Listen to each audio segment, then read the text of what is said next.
बंजारा समाजाकडून तीज उत्सव मोठ्या उल्हासात साजरा। पारखेड गावामध्ये अजूनही जपली जाते पारंपरिक संस्कृती। अनेक रूढी परंपरा संस्कृती लोप पावत चालल्या आहेत, मात्र बंजारा समाजाची तीज ही पारंपरिक संस्कृती आजही जपली जाते। बुलढाण्याच्या मेहकर तालुक्यातील पारखेड येथे तीज उत्सवाला सुरुवात झाली आहे। विवाहित स्त्रिया आपले सौभाग्य टिकवण्यासाठी आणि अविवाहित युवती चांगला वर मिळवण्यासाठी उपवास करतात। या उत्सवांमध्ये हिरवळ, नृत्य, गाणे आणि पारंपरिक पक्वानांचा आनंद घेतला जातो। बंजारा समाजात याचा वेगळा सामाजिक आणि सांस्कृतिक अर्थ आहे। तीज उत्सवामध्ये 11 दिवस अविवाहित तरुण मुली सकाळ संध्याकाळी आपल्या कुलदैवताचा जलाभिषेक करत पूजा अर्चा करतात।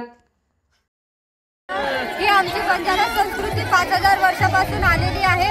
प्रत्येक तांड्यात हा तीज उत्सव साजरा करण्यात येतो। आमच्या पण पारखेड तांड्यात हा तीज उत्सव साजरा करण्यात येत आहे। 11 दिवसाचा हा तीज उत्सव असतो। नायकच्या घरी आम्ही हा गहू म्हणजे एका टोपलीत टाकतो आणि तो गहू उगवतो। तेव्हा 11 दिवसाच्या नंतर आम्ही तो गहू विहिरीत किंवा नदीत टाकायला नेतो आणि 11 दिवस सकाळ संध्याकाळ आम्ही त्या गहूंना पाणी देतो।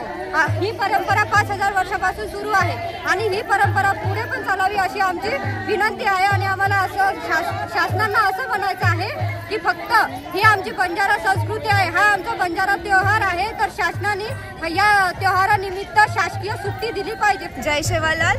आज आम्ही इथं पारखेड तांड्यामध्ये जमलो आहोत। तर आमच्या या तांड्यामध्ये आज बंजारा संस्कृती एक सादर करण्यासाठी आम्ही एक तीज त्योहार इथं साजरा करत असतो। त्या तीज त्योहारानिमित्त काय केलं जातं ते माझ्या मैत्रिणीने सांगितलंच आहे।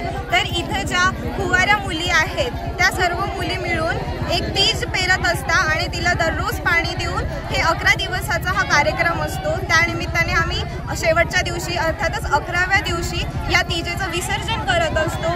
तर अशा प्रकारे आमच्या संस्कृतीला बढ़ावा देण्यासाठी आणि ही संस्कृती वर्षानुवर्षे चालत राहण्यासाठी आम्ही प्रयत्न करत आहोत। त्यासाठी सरकारनेही